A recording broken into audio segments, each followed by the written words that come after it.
ao redor e o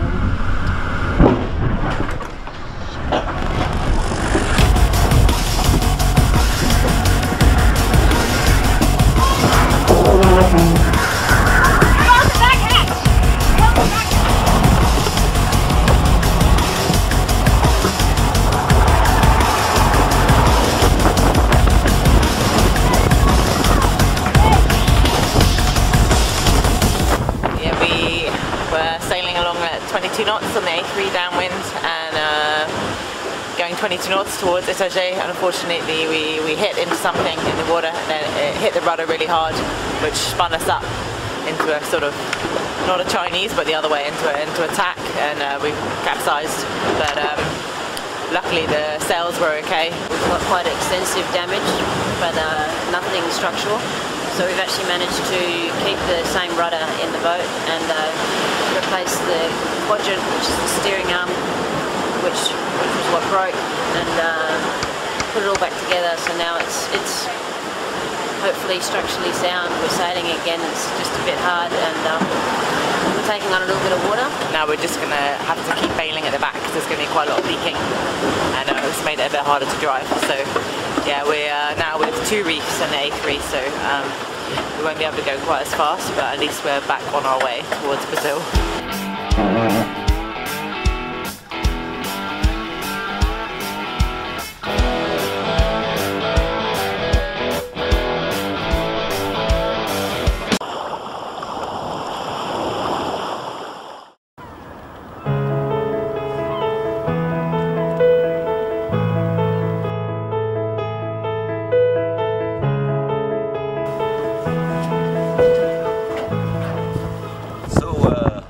We are here in Cowes-Port, near starting line from the record between Cowes-Dinard in France, so we have to travel the channel. We're here because we're looking to break the Cowes-Dinard record. We're going to leave tomorrow morning as the breeze calms down a little bit. As you can see, it's super windy right now. We're aiming now at a start time tomorrow morning at 6 o'clock in the morning. We should have a bit less than 20 knots to fetch out of the Solent, hopefully without any tacking, and bear off at the Needles and be crossing the channel fairly quickly.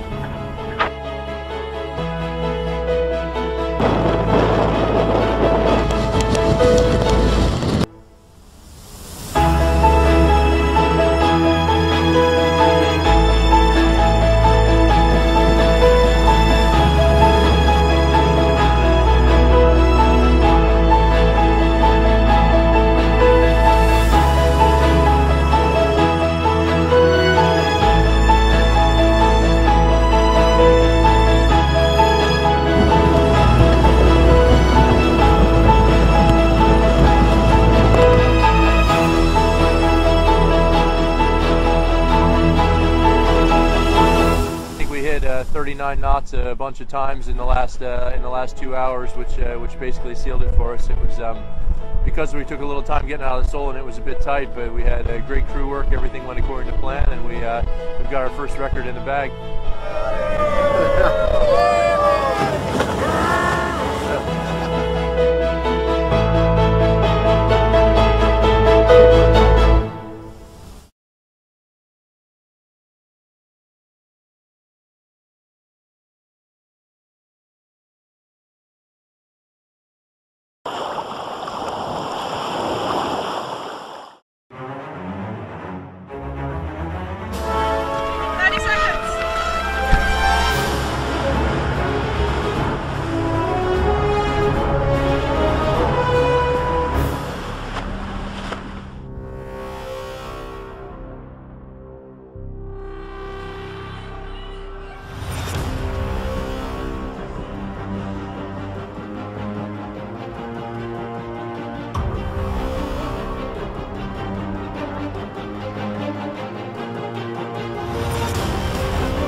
starts are as follows. CSA 3 will start first.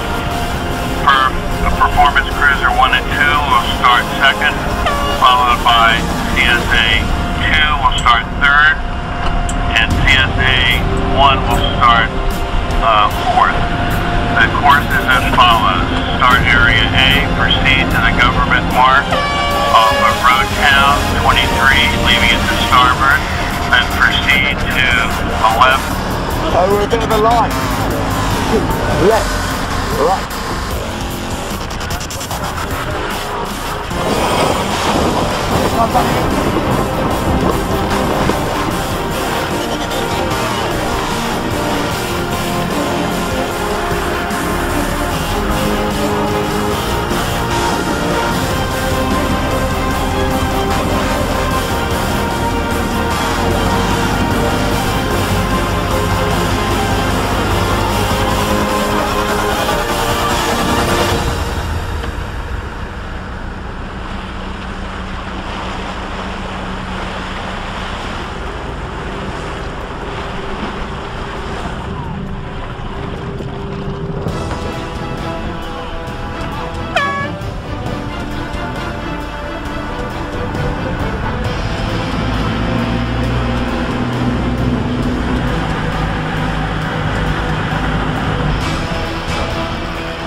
Hi, I'm Steve Benjamin. I'm the owner of Spooky along with my wife Heidi, and so far the regatta's going pretty well. We're tied for first. The BVI Spring Regatta is one of our absolute most favorite regattas, and I'm sure we'll be back next year. We've had a terrific mix of windward lures and island racing, coastal, variety of conditions, some very heavy, some light, and we're looking forward to seeing what they got today.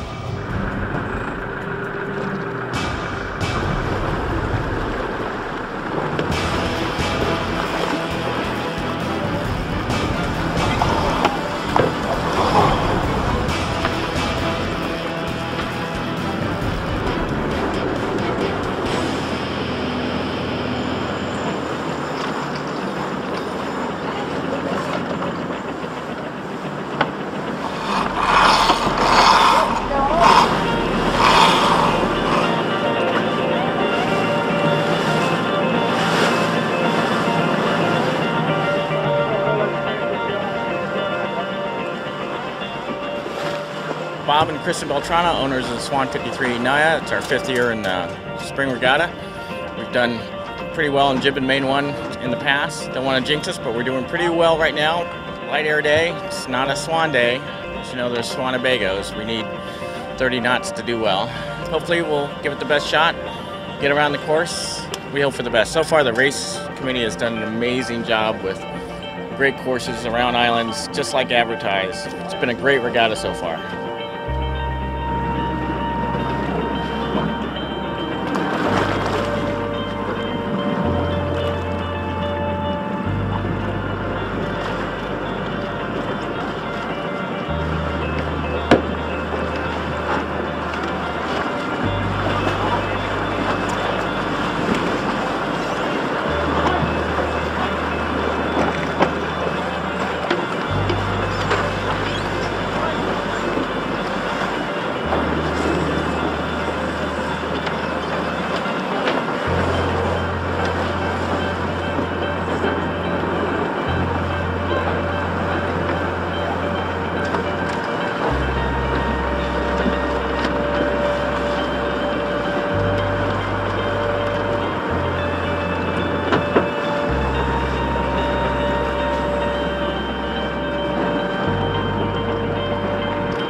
start 20 minutes in front of us, so by the time we overtake them they're far enough away that the spectators won't laugh too much. 12-15 knots southeasterly, east-southeasterly, which is a hell of a lot better than the weather forecast, so we're pretty happy with that.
As you can see on the screen, the multi-hull fleet's now converging after nearly almost 30 hours of racing over 290 miles, and it's going to be a really close one right down to the finish.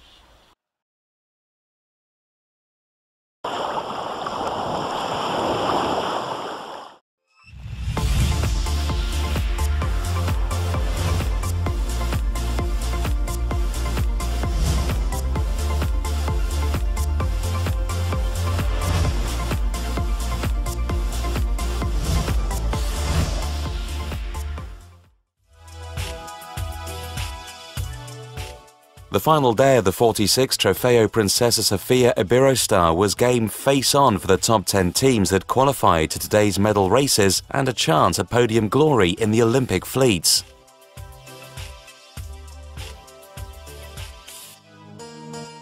The double points format means double the risk of losing a medal, so everyone is on their toes. The 49er FX fleet raced under a light northerly morning breeze with shifty pressure. Young Danish sisters Maken and Angelique Vogt could only be threatened by teammates Nielsen and Olsen, but their error of starting too early meant the 2013 and 2014 49er FX European champions gave way to the young siblings, who claimed their first major regatta win.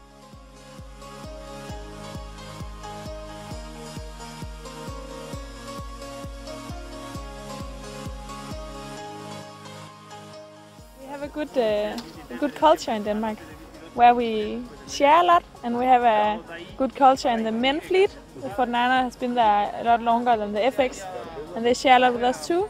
So we have a lot of knowledge to take out, and then our coach is good at pointing out what's most important for us right now, where we are in our process. And I think that combined gives us a good foundation to deliver a good result. For the 49er men, it was a similar scenario, with only the leaderboard top two threatening each other.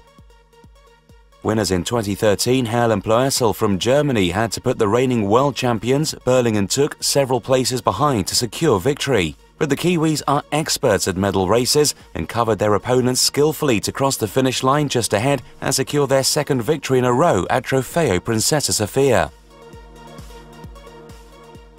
2 years ago we won the regatta. We were really happy about winning that, or that we could win it.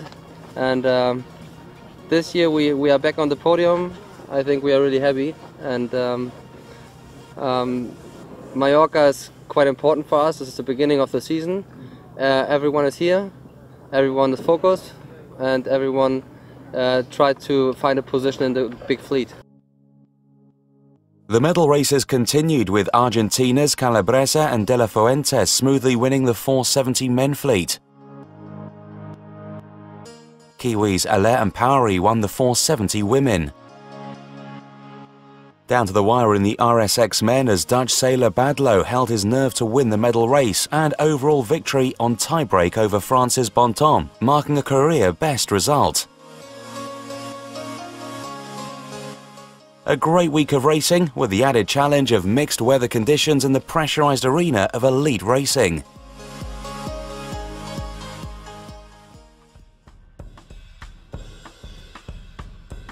The 46th Trofeo Princessa Sofia Iberostar concluded with a prestigious award ceremony held under the stunning Cathedral de Santa Maria in Palma. Adding to the significance of podium success, the Trofeo's namesake, the former Queen Sofia of Spain, presented the medals. See you next year.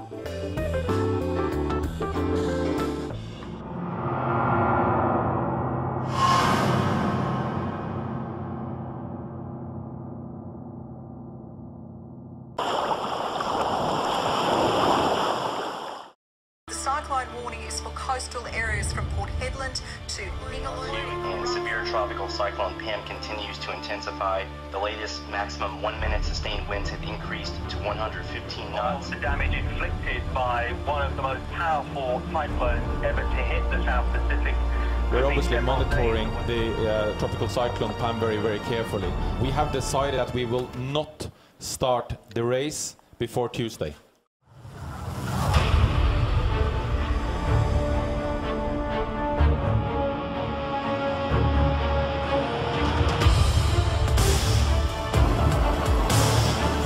There's a bit of anxiety, especially heading in the Southern Ocean. First part is just to chase this cyclone Pam as long as we can. We're just in the tail end of it here.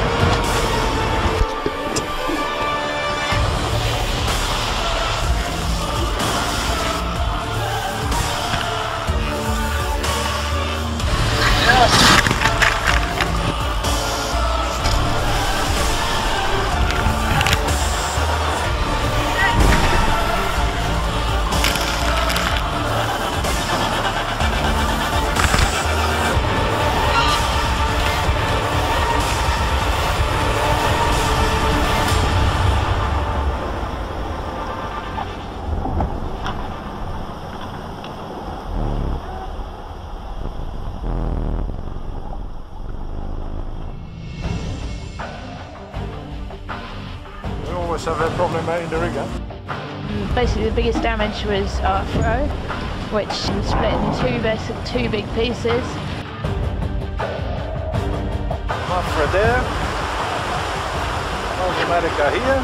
Then we have Abu Dhabi, and then it's coming Brunel. So we're gonna pass that. Keep things in one piece. We also want to end this race, so that's good. Very close to Point Nemo, which is the furthest point from land anywhere on the planet Earth. This is champagne table. Should be a pretty wet and wild ride to the horns.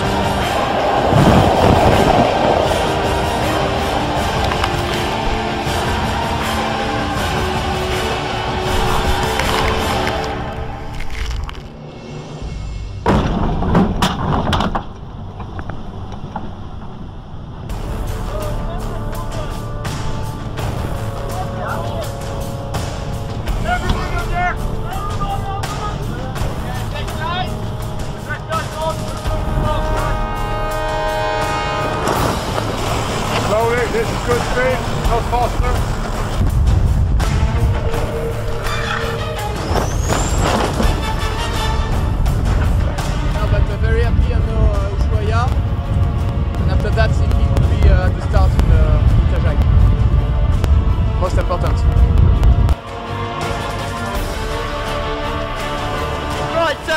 got past the line of longitude of Cape Horn.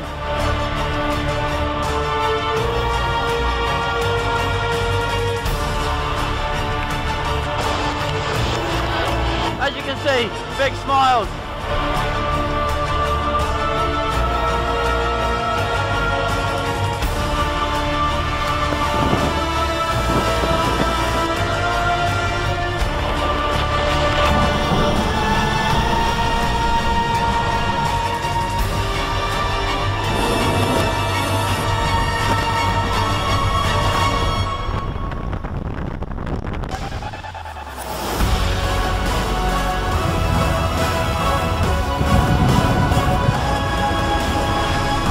Map right?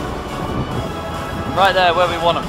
Dead astern. I think first through fourths within 9 miles of each other, which is pretty burning. Just made the last leg, probably the final approach to B2G. It's not over until the fat lady sings, eh?